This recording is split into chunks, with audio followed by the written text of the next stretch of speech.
Cuarta conferencia interpretación de la primera parte del capítulo 8, 550, 10 a 556, 14, 1.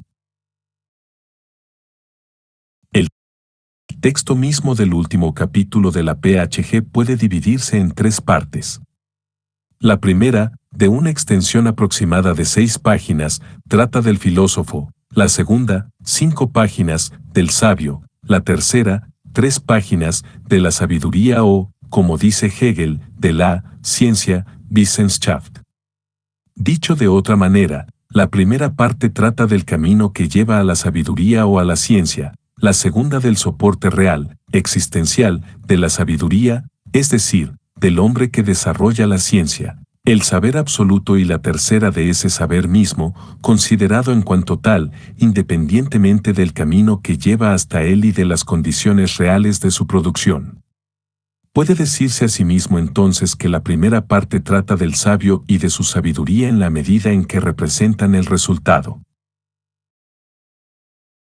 global y definitivo de la evolución temporal de la humanidad, mientras que la segunda parte habla de ese resultado independientemente de su origen, aislando en cierto modo el último momento del tiempo, la existencia del sabio, del conjunto de la extensión temporal. La tercera parte relaciona a ese último momento del tiempo con la eternidad, relaciona al sabio que acaba la historia con la sabiduría o con el saber absoluto, que, al ser eterno, es la eternidad. Por último, y empleando la terminología de la que el propio Hegel se sirve en el capítulo 8, hay que decir que la primera parte de este capítulo trata de la Bewusstsein, de la conciencia exterior, la segunda, del Absolutswissen, y la tercera, de la Wissenschaft, de la ciencia. La Bewusstsein es el filósofo, el Absolutswissen es el sabio que realiza la sabiduría, la Wissenschaft es la sabiduría misma.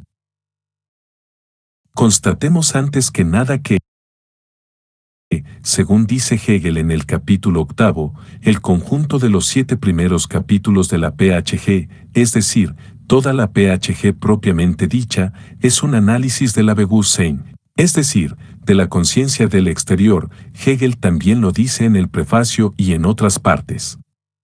Por supuesto, este término debe tomarse aquí en el sentido más amplio posible, puesto que Hegel titula Bewusstsein en sentido estricto a los 3 primeros capítulos por oposición al cuarto, que llama Selbstbewusstsein, al quinto, que se llama Vernunft, etc. Lo que Hegel quiere simplemente decir es que toda la PHG, es decir, sus 7 primeros capítulos, trata de una situación en la que hay una conciencia del exterior, es decir, una distinción entre el objeto y el sujeto, que se relaciona con ese objeto, entre el hombre y el mundo en el que ese hombre vive. Así, la Selbstbewusstsein, la conciencia de sí, es una conciencia de sí en el interior de la Bewusstsein. De la conciencia del exterior en sentido amplio, el hombre toma conciencia de sí cuando sabe, o cree saber, que vive en un mundo que le es exterior. Y lo mismo para la razón, el espíritu y la religión, capítulos V, V y 7. En todas estas actitudes, un mundo se opone al hombre, un objeto se opone al sujeto, y esto significa que estamos en la actitud general de la Bewusstsein en sentido amplio. El término genérico para todos los fenómenos estudiados en la PHG es, así pues, Bewusstsein, y Hegel llama a menudo a todos estos fenómenos Gestaltungen des Bewusstseins. Ahora bien, allí donde hay una conciencia del exterior también está ese exterior mismo. Allí donde hay Bewusstsein también hay Gegenstand, el objeto cósico opuesto a la conciencia que se relaciona con él. Dicho de otra manera, hay necesariamente 2 planos paralelos, el de la conciencia y el del objeto. Puede decirse asimismo que el ser, en su totalidad real, presenta 2 aspectos diferentes más complementarios, opuestos más relacionados el uno con el otro, un primer aspecto que revela la totalidad y uno segundo que es revelado por el primero. En su primer aspecto, la totalidad del ser es el hombre en el mundo, considerando al hombre en su totalidad. Espacio-temporal, es decir, en tanto que humanidad en el conjunto de su historia, en su segundo aspecto, la totalidad del ser es el mundo en el que vive el hombre, es decir, la naturaleza. Así que si la totalidad del ser existe como evolución o movimiento, hay necesariamente dos evoluciones paralelas, la del hombre y la del mundo, o, si se prefiere, la de la conciencia exterior y la del objeto cósmico, y pero nosotros sabemos, y Hegel lo repetirá en su breve introducción al resumen de la PHG que ofrece en el capítulo 8, que la PHG no trata ni de la totalidad del ser considerado en tanto que totalidad, ni de su aspecto natural. Trata del hombre y de nada más que del hombre, trata de la Bewusstsein, no del Gegenstand des Bewusstseins. 2. Es indiscutible que la PHG trata de la Bewusstsein, no del Gegenstand des Bewusstseins. Y, aún así, en la PHG hay dos planos superpuestos o paralelos. Si en la PHG hay una evolución, esta no puede ser sino la de la conciencia exterior. Y esta evolución también es necesariamente doble.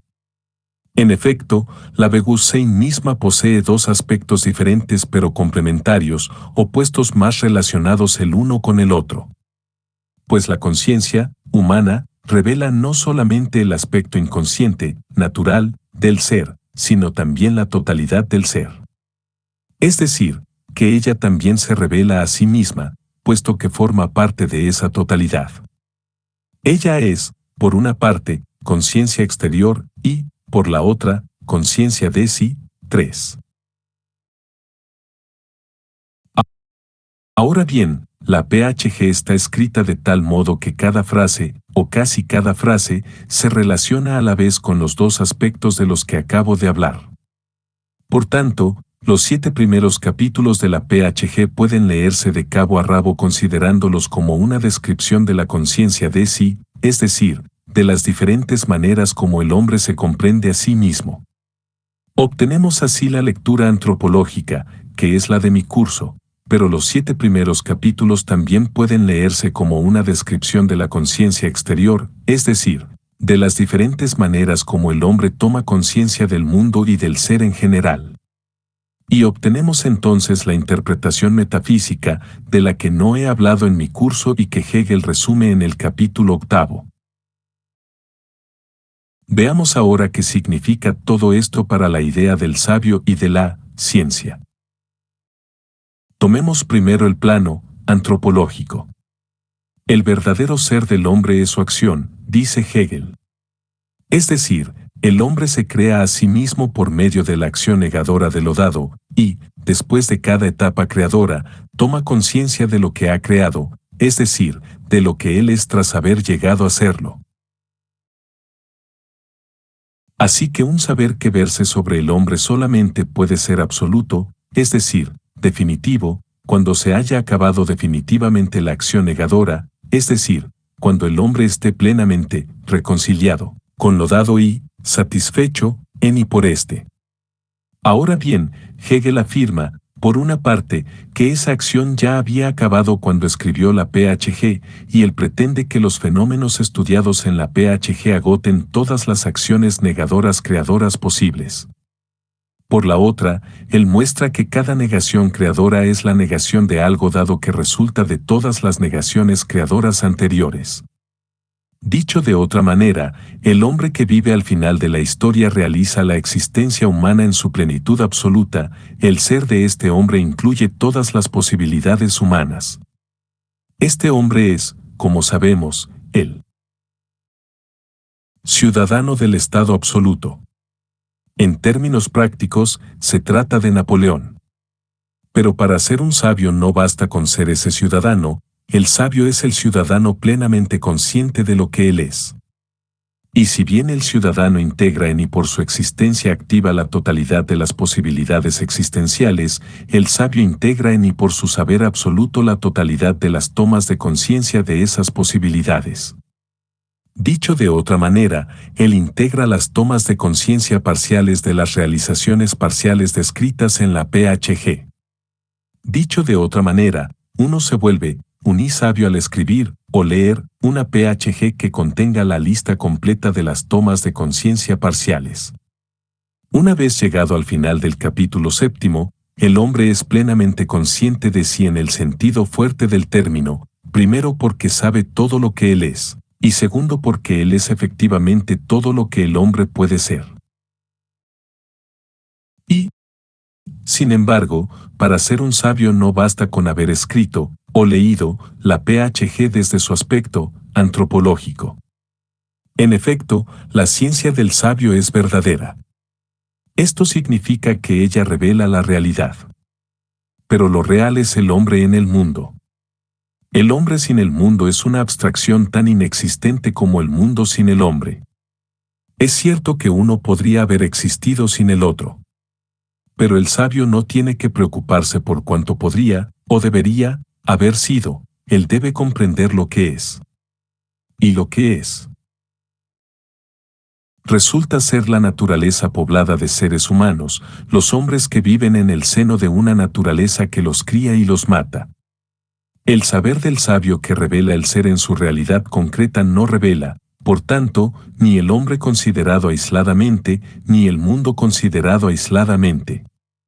La ciencia revela el hombre y el mundo. Luego tanto puede decirse que el mundo se revela a través del sabio como que el sabio se revela a través del mundo, o más exactamente, a través de la revelación del mundo. Pero es más correcto decir que la totalidad del ser real se revela a sí misma a través de sí misma en tanto que, sistema de la ciencia, absoluto. O para decirlo en el lenguaje de la PHG, puede decirse que, en la ciencia, la Bewusstsein o conocimiento del mundo coincide con la Selbstbewusstsein o conocimiento de sí. En efecto, tomar plenamente conciencia del mundo real significa necesariamente tomar plenamente también conciencia de sí, puesto que el yo está incluido en el mundo, puesto que él es una realidad mundana, que actúa en el mundo y que sufre las consecuencias de su acción. Y al revés, tomar conciencia de sí en tanto que real significa necesariamente tomar también conciencia del mundo en el que el yo está realizado. Solo que esta coincidencia de la conciencia de sí y de la conciencia exterior solamente es posible cuando ambas conciencias son totales. Del hecho de que el todo sea necesariamente idéntico a sí mismo no se sigue en absoluto que una parte de ese todo sea idéntica a otra. Es cierto que toda conciencia de sí tiene como complemento necesario una conciencia exterior, toda conciencia es necesariamente a la vez Bewusstsein y Selbstbewusstsein. Pero mientras la conciencia de sí no sea total, la conciencia exterior correspondiente será necesariamente una perspectiva. Esta revelará un aspecto del ser real, mas no el ser en su realidad, es decir, en la totalidad de sus aspectos.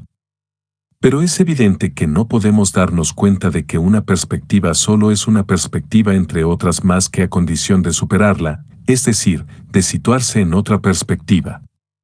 Quien está situado en su propia perspectiva, quien está unido a ella, necesariamente ve en esta no una perspectiva, sino una visión total de la realidad. Él cree, por tanto, que posee la ciencia. Y decir eso significa decir que posee, en realidad, una ideología. Pues tener una ideología consiste precisamente en afirmar que el mundo, natural y social, es efectivamente tal y como aparece desde un punto de vista particular, toda vez que ese punto de vista no es la integración de todos los posibles puntos de vista. 4. Así, toda teoría parcial a la que el hombre se une es necesariamente una ideología, la cual tiene para éste el valor de teoría total u objetiva. Y mi perspectiva, da igual que sea individual o colectiva, produce necesariamente una ideología, mientras mi teoría del mundo no sea la teoría del mundo, es decir, mientras no incluya todas las posibles teorías en general. Dicho de otra manera, la supresión de la oposición entre la Bewusstsein y la Selbstbewusstsein solamente es posible tras la total integración de cada una de las dos, Cada etapa de la Selbstbewusstsein tiene como complemento una etapa de la Bewusstsein. La integración debe ser, así pues, doble, y, por consiguiente, hay que escribir o leer la PHG desde ambos aspectos. Solo cuando se hayan integrado todas las autorrevelaciones parciales del hombre y, paralelamente, todas las revelaciones parciales del mundo realizadas por el hombre, la conciencia de sí coincidirá efectivamente con la conciencia exterior y el saber será así total y absoluto. Antes de esta integración, es decir, antes del advenimiento del saber absoluto, la Bewusstsein siempre se opone a la Selbstbewusstsein. Al desarrollar su saber parcial o relativo, el filósofo siempre termina hablando, antes o después, de un Gegenstand, es decir, de otro ser distinto a él, V. Lo característico, por tanto, de la situación que precede al advenimiento de la ciencia es la separación entre la Bewusstsein y la Selbstbewusstsein. Y, cuando ya se posee esta ciencia, vemos que esa separación es la señal inequívoca de la relatividad del saber, de su carácter incompleto, abierto, provisional, en una palabra, filosófico. Es cierto que el filósofo, al igual que el sabio, cree que su saber es total y absoluto. Pero el hecho de que él distinga aún entre el hombre y el mundo, entre la Selbstbewusstsein y la Bewusstsein, prueba que su saber no es sino una de las posibles perspectivas, que ese saber relaciona al hombre parcialmente revelado con una revelación parcial del mundo. Ahora bien, semejante saber parcial, fragmentario, puede y debe ser superado, vi.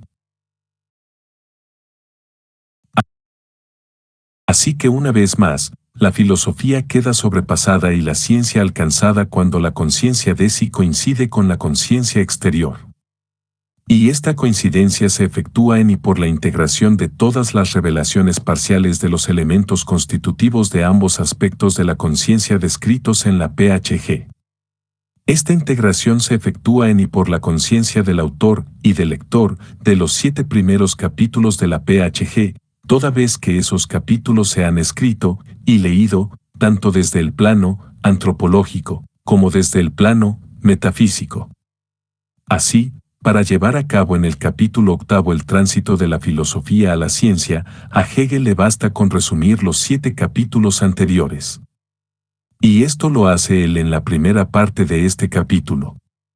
Pero, como ya he dicho, el resumen versa sobre el plano metafísico. Y esto justifica mi método para interpretar la PHG. En el fondo, llegados al punto en el que estamos, deberíamos releer el conjunto de los 7 capítulos que hemos leído desde su aspecto antropológico, comprendiéndolos ahora desde su aspecto metafísico, y continuar la lectura del capítulo 8 tras esta repetición. No voy a leer, así pues, el resumen presente en la primera parte del capítulo 8. Pero esta misma parte tiene una breve introducción y una breve conclusión en la que Hegel no resume el contenido metafísico de la PHG, sino que habla de ese resumen mismo. Ahora bien, como yo también he hablado de ese resumen, traduciré e interpretaré esa introducción y esa conclusión. Estos textos confirmarán y completarán lo que ya he dicho más arriba. Tomemos primero las 2 primeras frases de la introducción. Hegel dice ahí esto, 550, 10 a 19, 2.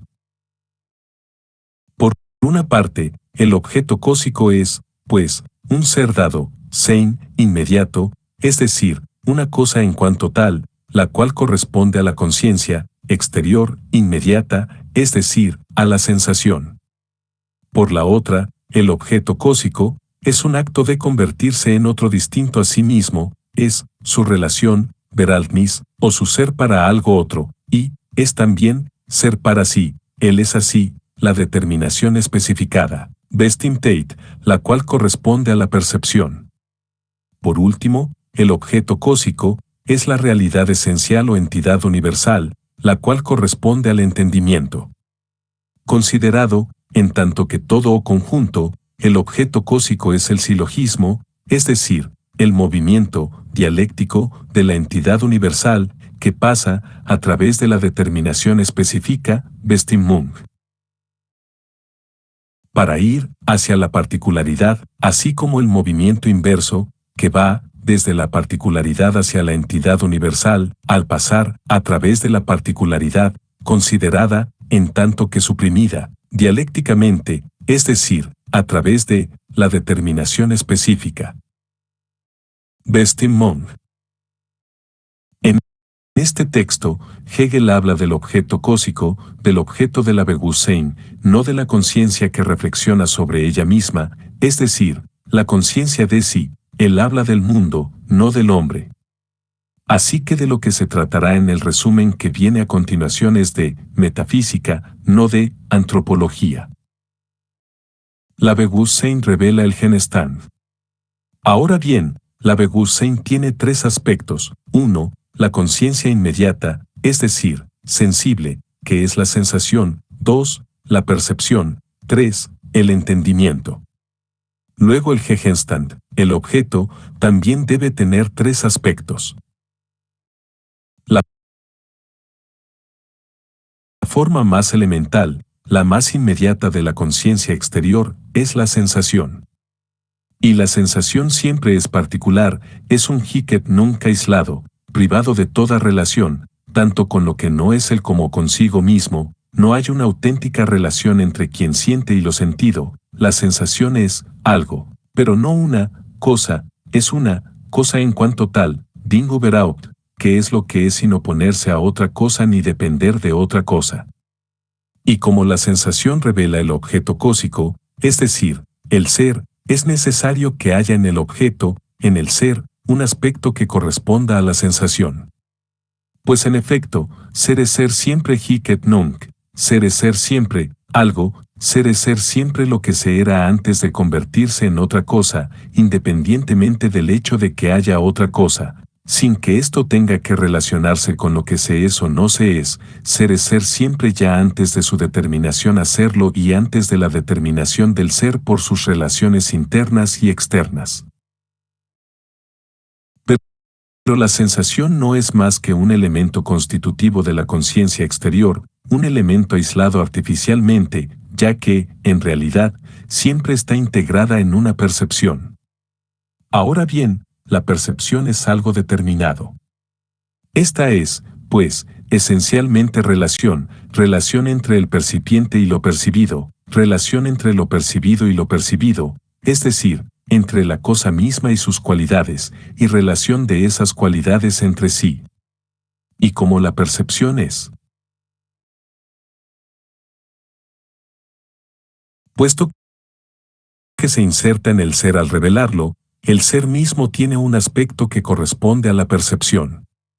Ser es ser siempre también algo determinado, ser es ser tal o cual otra cosa, ser es existir para sí, oponiéndose a todo cuanto no se es, excluyendo de sí lo no que se es, y, por eso mismo, es existir para esa otra cosa y por esa otra cosa, en y por la relación de lo mismo que se es con lo otro que no se es, ser es estar determinado o fijado por esa relación, es ser la relación. Ser también es entonces relacionarse consigo mismo, es distinguir lo que sé. Es de lo que se es, y es ser al mismo tiempo todo lo que se es, ser es, pues, ser otro aun siendo lo mismo, convertirse en otro distinto a lo que se es. Por tanto, ser no es solamente ser algo, sino ser una cosa, siempre determinada y específica, no es solamente estar aislado o ser uno y único en el interior de lo mismo, sino también estar especificado, es decir, ser, por una parte, como algunas otras cosas, y, por la otra, distinto a otro grupo de otras cosas. Pero la conciencia exterior real nunca es solamente sensación y percepción, siempre es también entendimiento. Cuando yo percibo esta mesa, yo no percibo que es una mesa, mi percepción no me revela que esta mesa es una realización de la mesa. Y, sin embargo, la mesa real no es solamente una cosa, con una forma perceptible, sino una mesa, es decir, una cosa determinada que responde a la palabra mesa. Sobre la tierra no hay solamente sensaciones y percepciones, también hay palabras que tienen un sentido, es decir, conceptos. Ahora bien, la palabra o el concepto, al dejar intacto el contenido específico o determinado de la cosa perceptible, separan ese contenido del Hic Nunc de la sensación del ser de esa cosa. Esta mesa está aquí y ahora, pero esta mesa también puede estar después o en otra parte, en cambio, la mesa está siempre y no reside en ninguna parte. No obstante, la palabra mesa, que corresponde a la mesa, es percibida y oída aquí y ahora, aun siendo un concepto, ella es una cosa y algo, al igual que esta mesa misma con la que se corresponde igualmente. La palabra concepto es del mismo modo que las cosas son, también forma parte del ser. Lo cual quiere decir que el ser real también es, en uno de sus aspectos, concepto. Ser es, pues, ser también universal, ser es ser algo más que lo que se es aquí y ahora, es ser algo más que lo que se es según la determinación específica de su ser. Toda conciencia exterior real es un todo formado por la sensación de lo particular, por la percepción de lo específico y por el entendimiento de lo universal. Y ese todo es un movimiento dialéctico que integra las sensaciones particulares al especificarlas en las percepciones que el entendimiento universaliza, o, al revés, un movimiento que introduce el entendimiento universal, especificado por la percepción, en la particularidad sensible. Y como la conciencia exterior real es una realidad que revela el ser real mismo es ese todo formado por ese movimiento dialéctico trinitario. El ser es realmente tal y como se forma en y por la acción negadora o creadora del trabajo humano. Ahora bien, ese trabajo parte de un concepto universal que se especifica por medio de su realización material perceptible, insertándose así en el Hic Nunc particular de la sensación. Y lo mismo al revés, el ser es realmente tal y como se revela por medio de la conciencia exterior, que parte de lo particular de la sensación para llegar a lo universal del entendimiento pasando por lo específico de la percepción. La conciencia exterior revela esos tres aspectos del ser. Y la reflexión filosofía revela los tres aspectos de la conciencia exterior misma. De lo que se trata ahora para Hegel es de suprimir la oposición entre la conciencia y su objeto. La conciencia exterior tiene que comprender que ella es el mismo ser que es su objeto cósico. Y para ello basta con descubrir la unidad integradora de los tres aspectos del objeto cósico y ver que coincide con la unidad integradora de los tres aspectos de la conciencia exterior. Dicho de otra manera, la conciencia exterior debe saber que ella es su objeto cósico en cada uno de sus aspectos y, en consecuencia, en su totalidad misma. Y esto lo dice Hegel, 550, 19 a 21, 3, según, por tanto, estas tres determinaciones específicas, Bestimmungen, la conciencia exterior, debe saberlo o conocerlo, al objeto cósico, como, siendo, ella misma. Pero, como ya he dicho, en la PHG no se trata de describir el ser en su totalidad completa, este será el tema de la ciencia misma, tal y como se expondrá en la enciclopedia. La PHG, en sus 7 primeros capítulos, muestra la oposición de la conciencia y el objeto, y no describe más que la conciencia. El aspecto metafísico de la PHG describe la conciencia en tanto que revela el objeto, pero no el objeto mismo revelado por la conciencia. De lo que se trata únicamente es de comprender cómo ha podido surgir la identificación de la conciencia y el objeto característica de la ciencia. Y comprenderlo implica pasar revista a todas las etapas de la revelación del objeto por parte de una conciencia que aún se siente opuesta a éste. Ahora bien, cuando ella cree que está opuesta al objeto, realmente está opuesta a éste en tanto que conciencia. La conciencia que se siente opuesta al objeto está realmente opuesta a éste en tanto que sujeto real, es decir, en tanto que hombre. Así que para comprender el advenimiento de la ciencia, también hay que pasar revista a las etapas o las posibilidades de la existencia humana. Pero en el resumen que viene a continuación solo se les pasará revista en su aspecto metafísico, dicho de otra manera, no se retomarán las actitudes existenciales en tanto que existenciales. Solo se recordará el elemento cognitivo incluido en cada una de ellas, no los aspectos del ser revelados en y por esas diferentes actitudes cognitivas, sino esas actitudes mismas en la medida en que son las revelaciones de los diferentes aspectos del ser. Y Hegel lo dice ahora, 550, 21 a 27, 4.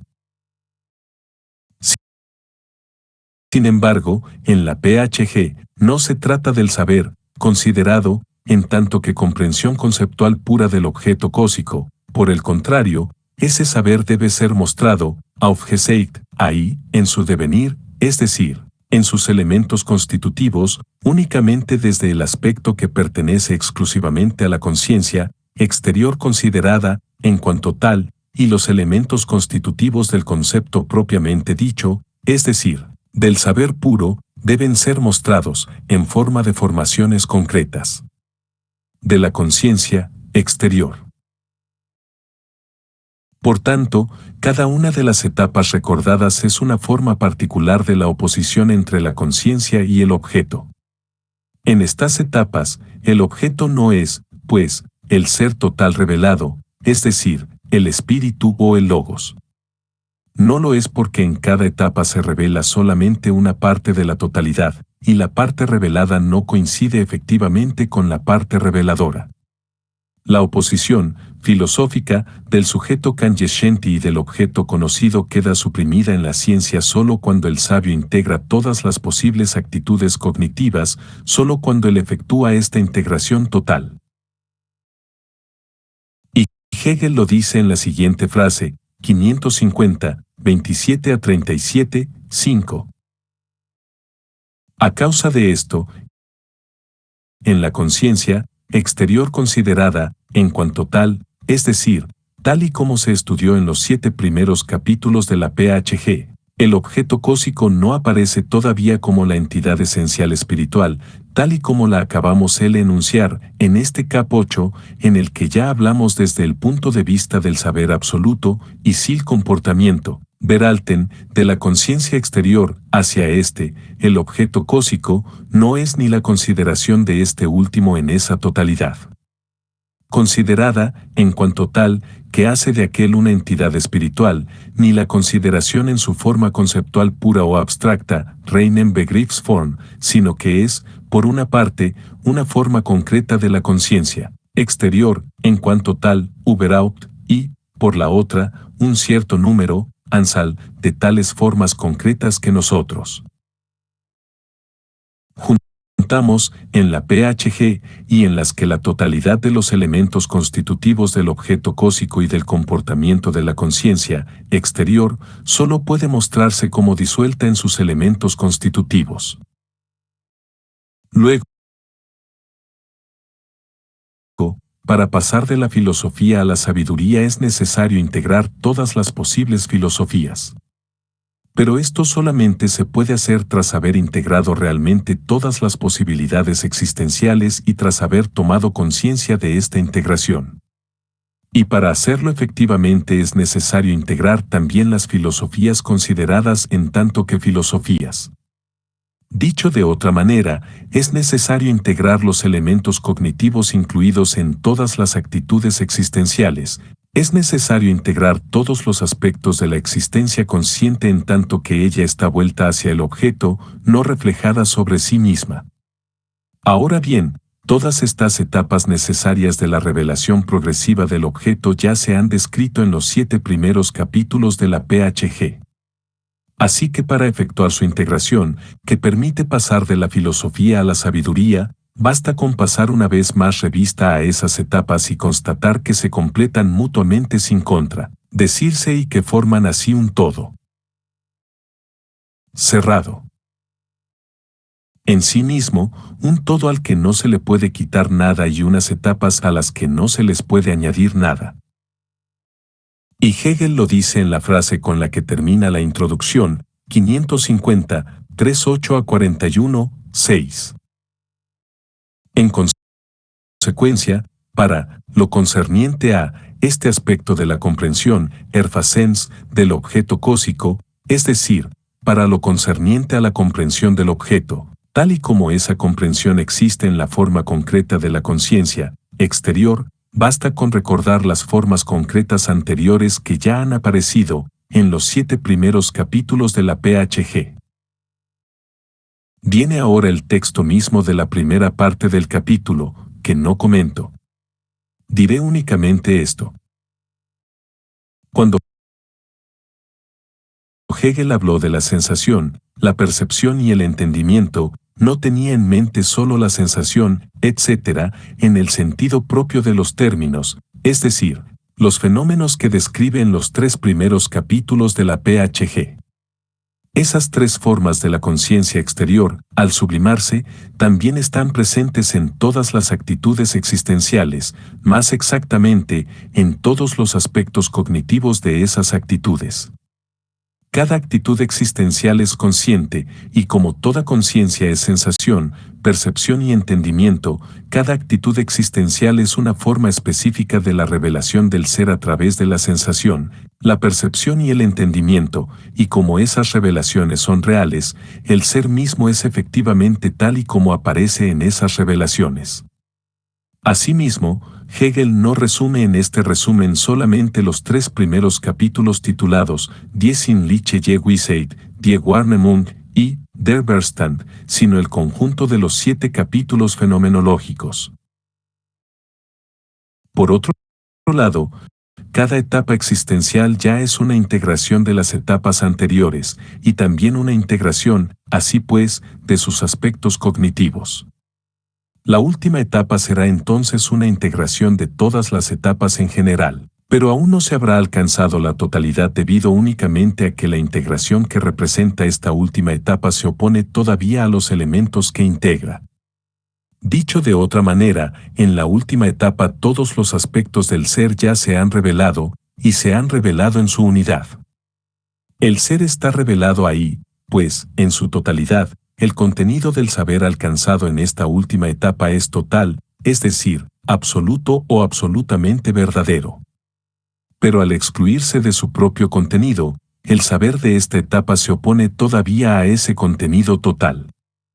El ser es ahora una totalidad revelada, pero una totalidad revelada que aún está separada de su revelación. El ser revelado es ahora total, pero todavía está opuesto al ser que lo revela. Y ese ser total y, aún así, opuesto a algo, es el Dios trascendente de la teología cristiana. Esta teología es, por definición, la última etapa de la reflexión sobre el espíritu. Para pasar de ahí a la ciencia, que es el ser revelado o el espíritu, basta, por tanto, con suprimir este elemento de trascendencia. De lo que se trata es de identificarse con el Dios cristiano. Hay que saber y poder decir que el ser total del que habla la teología cristiana es, en realidad, el hombre que habla de ese ser. Hegel lo dice en la breve conclusión de su resumen. En ese resumen, Hegel ha mostrado una vez más cómo y por qué el hombre, al convertirse en sabio, consigue suprimir el sías de la teología y pasar así a la lógica, a secas, es decir, a su propio pensamiento discursivo, logos, comprendido como pensamiento de Dios antes de la creación del mundo. Ha mostrado ahí cómo el hombre consigue filialmente ser y saberse Dios, el Dios creador y revelador de la teología cristiana, el Dios trinitario y absoluto que encierra en sí la totalidad del ser y de su revelación. En la conclusión, Hegel dice primero esto, 556, 1 a 8, 7. Lo que en la religión era, en general, y especialmente en la teología cristiana, un contenido, es decir, la forma de la representación exteriorizadora de otra entidad distinta, es, pues, aquí, es decir, En el saber absoluto, la actividad, tun, propia del yo personal, selbst, el concepto vincula las cosas para que el contenido sea la actividad propia del yo personal. Pues, como vemos, ese concepto es el saber o el conocimiento del hecho de que la actividad del yo personal, efectuada en el interior de sí mismo, es la integridad, ayer, de la entidad esencial, Wesenheit, y la integridad, ayes, de la existencia empírica, Dasein, es el saber o el conocimiento de este sujeto como siendo la sustancia y de la sustancia como siendo ese saber o ese conocimiento de la actividad del sujeto. A primera vista esto es sumamente simple. Basta con leer un manual de teología cristiana, subrayo, cristiana, donde Dios sea efectivamente un ser total e infinito y decir tras haberlo leído, ese ser en cuestión soy yo. Es ciertamente simple. Sin embargo, todavía hoy esto nos parece absurdo, un disparate sin igual. Y tachamos de loco a quien lo afirma abiertamente. Lo cual quiere decir que es sumamente difícil afirmarlo, entiéndase, seriamente. Y es un hecho que han transcurrido milenios de pensamiento filosófico antes de que viniese un Hegel y se atreviera a decirlo. Y es que, primero, no era fácil llegar al concepto del Dios cristiano. Y, después, una vez llegados ahí, no era fácil identificarse con ese concepto, aplicárselo a uno mismo. Hegel nos dice que esto solamente es posible para el ciudadano del Estado universal y homogéneo. Pues no es sino este ciudadano, es decir, el hombre que ha realizado efectivamente la totalidad trinitaria de la existencia mediante la circularidad del movimiento, que, partiendo de lo particular, regresa ahí tras elevarse a lo universal al pasar por lo específico, quien puede afirmarlo sin estar loco, quien puede afirmarlo porque es un sabio, quien puede afirmarlo porque revela así una realidad, es decir, porque enuncia una verdad absoluta. Y para hacerlo no basta con creer en uno mismo como se cree en Dios. Del mismo modo que la religión solo es religión, y no un estado emocional, estrictamente privado, en la medida en que es una teología, la sabiduría solo es sabiduría, y no megalomanía, en la medida en que es una lógica. Ahora bien, solamente se puede llegar a esta lógica tras haber escrito la PHG, es decir, tras haber integrado, mediante su comprensión, todas las posibles actitudes de la conciencia de sí y de la conciencia exterior. Y basta esta mera integración de lo que ya ha sido para realizar lo que todavía nunca ha existido, a saber, la sabiduría. Y Hegel lo dice en la frase con la que termina la conclusión, 556, 8 a 14, 8. Lo único que hemos añadido aquí, es decir, en el resumen anterior, es, por una parte, la reunión de los elementos constitutivos particulares y aislados, cada uno de los cuales representa, Darstellt, según su principio, la vida del espíritu total o entero, Gansen, y, por la otra, la fijación, Festalten, del concepto en la forma de concepto, de ese concepto, cuyo contenido resultaría de los elementos constitutivos mencionados en la PHG aún sin ese resumen integrador y que resultaría ya. Con independencia de ese resumen, y solamente en forma de una forma concreta de la conciencia exterior. La forma concreta de la conciencia exterior que resulta de esta integración es la sabiduría o, como dice Hegel, el saber absoluto. Ella es, si se quiere, el sabio considerado en tanto que, recipiente, vacío de la sabiduría, el resumen ofrecido anteriormente lo capacita para llenarse. La ciencia desarrollada en la enciclopedia lo llenará efectivamente. El resumen presente en la primera parte del capítulo 8 ha mostrado cómo el sabio surge de la evolución filosófica de la humanidad. Esta parte, por tanto, muestra al sabio en sus relaciones con la filosofía o con los filósofos. Ahora, en la segunda parte, Hegel describirá a ese sabio mismo, es decir, al hombre que, aun identificándose con la totalidad del ser, posee una realidad particular aislada, pues el sabio también es un fulano de tal. Pero, en su sabiduría considerada en tanto que ciencia, él es tan universal e infinito como el ser mismo que su ciencia revela.